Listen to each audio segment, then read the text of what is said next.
ભારતની વિકાસ યાત્રામાં વિજ્ઞાન અને તકનીકીના મહત્વને રેખાંકિત કરતા કેન્દ્રીય મંત્રી ડોક્ટર જીતેન્દ્ર સિંહે નવી દિલ્હીમાં આયોજિત એક વિશેષ કાર્યક્રમમાં મંત્રાલયની વર્ષભરની સિદ્ધિઓ રજૂ કરી હતી. તેમણે જણાવ્યું હતું કે રાષ્ટ્રના સર્વાંગી વિકાસમાં આધુનિક સંશોધનો અને તકનીકી પ્રગતિ પાયાની ભૂમિકા ભજવી રહી છે. વર્ષના અંતે યોજાયેલા આ કાર્યક્રમમાં મંત્રાલય દ્વારા હાથ ધરવામાં આવેલા વિવિધ સફળ પ્રકલ્પો અને ભવિષ્યના લક્ષ્યાંકો અંગે વિસ્તૃત ચર્ચા કરવામાં આવી હતી.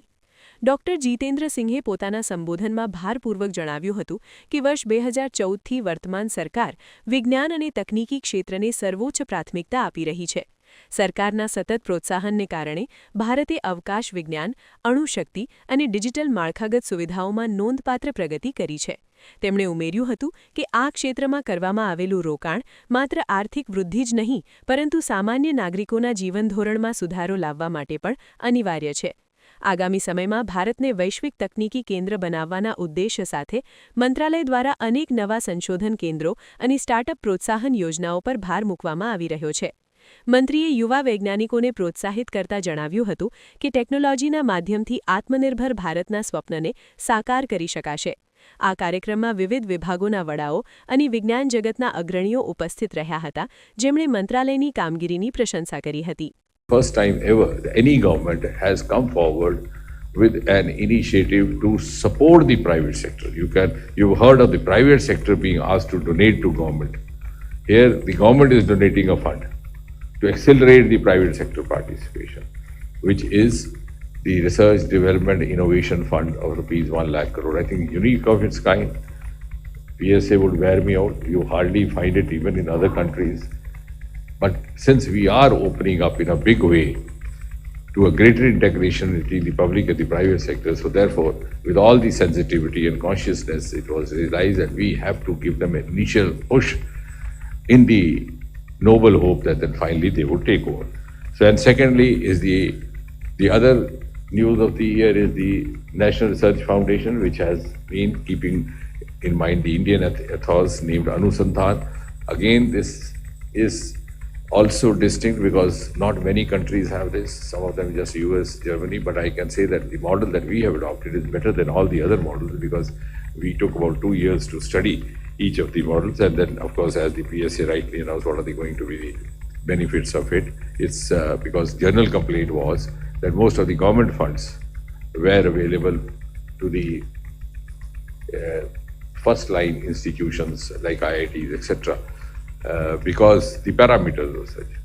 So that would be addressing one issue. Now this will lead to a greater democratization of research, democratization of the also science education. And B, it will also help us change our mindset from always looking at government for every support. So almost 50-60% of the resource in the National Research Foundation is going to be from the non-government sources. I would not say private sector because no two words mean the same. It would also be the charity trust, it will be philanthropy because that culture didn't exist hitherto in this country.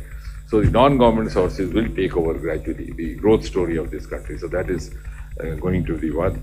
National Quantum Mission, of course, important because unlike in the past where we were entering into a new domain 10-15 years later than the other countries, like it happened in case of IT, we were very late. It's now we are among the 3-4 elite nations in quantum mission. And at the same time, as he was mentioning, for the benefit of the common citizen, the students, beautiful programs like NITI, like National Initiative for Developing and Harnessing Innovation. And also, with the whole of government approach, the DST department has also found its outreach in the universities and the lesser institutions, as I said, which were not getting the kind of funds that they often look for, and they complain that the A-degree, so-called A-degree institutions got away with the bulk of funds. So you have the PERS program, which is also a unique one, the promotion of university research and scientific excellence, which is supporting universities, smaller education institutions across the country, also setting up incubators across. And very futuristically, the Vaibhav program, which somehow didn't find mention here, but this is an attempt to attract the Indian diaspora scientific scholars working abroad to come home, and we would facilitate projects for them, couple them with some of their counterparts over here in some of the leading institutions. We recently, as the PSA was mentioned during STIC, we also had a separate exclusive session with them. You already have, I think, 37 already in place. But there again, as I was saying yesterday also, science doesn't progress in isolation. We are part of a larger ecosystem where the culture and the social factors equally operate. So our advice now to the new entrants into the area who go abroad for upgradation is that you plan out when to come back. Because once you stay back for 10, 15 days, and even if you want to come back, the other extraneous factors don't allow you to come back. Like you've raised a family, you raised children who've never been to India. So then the choice is either to be back here or to stay back with the family. So before the other factors take over, if you go there with a time plan, it's easier for you to make a return. And here we are trying to facilitate in whatever way possible. Then, as far as the CSIR is concerned, I think 3 or 4 success stories which have a global relevance. Dr. Kalai Selvi went through that picture, is the steel slag port road. In a heterogeneous country like India, we have certain regions where the work period is just about 3 or 4 months in a year. Like for example, Northeast, most of the time it's raining, or some of the hill terrains. So it's not easy to construct roads, and even if you have constructed one, it doesn't sustain for very long. And here you have mastered, it is serving both the purposes of a robust road construction as well as waste to wealth. The first pilot project was done with the steel slag collected from Tata's Jamshedpur, taken all the way to Arunachal, taken also to Surat, and build a road which doesn't require much of maintenance, has a longer life, and sustains itself in difficult terrains. Then, of course, the plastic waste roads, using plastic again to increase the resilience of the road construction. Paracetamol, she's already mentioned, the importance lies at the first time an indigenous antipyretic is being developed. There's been a lot of cancer research breakthroughs which are happening both here, also in the Department of Atomic Energy, which we are not discussing today, and malaria vaccine. In the vaccine story, in fact, nowadays I was suggesting that we could have theme-based programs because there are a lot of interdisciplinary overlap happening. So we have a series of vaccines coming out from biotechnology and also coming out from the CSIR. And as far as the agriculture sector is concerned, the media persons would be glad to know that now McDonald is serving millet prepared by CSIR. So you are welcome to visit one of the McDonald's. We could also arrange a visit by you. All the outlets in Delhi, I think there are 16 or 17 of them. The technology was developed by the CSIR Institute in Mysuru, which is the Central Food Research Technology Institute, something like that. Yeah. And now we are also trying to apply the same experience on developing other food products. So that is one of the beautiful examples of Swadeshi coming home. So it's Videshi adopting Swadeshi. And that is what is McDonald offering you, different preparations of the millet. The aircraft, they have come out with the Hansa.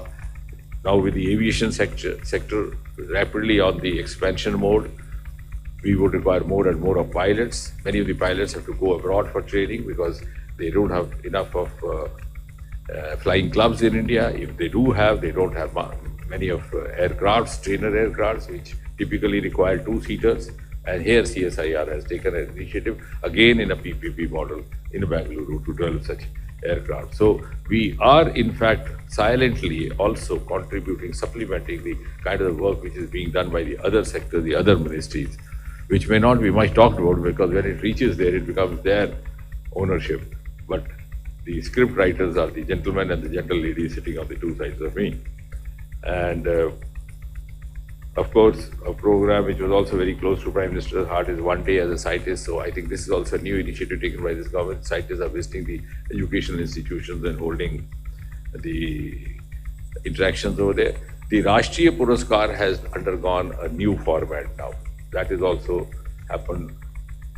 It's been established this year, because the first of it kind happened last year, but this time we have actually matured. So it is now on the pattern of the other awards, like maybe Dada Saheb Award or the Sports Award. So we have Vigyan Ratan, which is lifetime. We have Vigyan Rishi, which is for the Best Scientist of the Year. We have a Vigyan Yuva Bhatnagar Award, which is like a debut award or something like that, below 45. And finally, Vigyan Team Award, which has gone to, again, CSIR this year for their Purple Revolution, the lavender. And then, of course, one is the biotechnology is already spoken about, but bioeconomy is going to be important because the next decade, the entire economy is going to shift from manufacturing to bioengineering, recycling, genetics, and therefore their best is yet to come. Better has already come.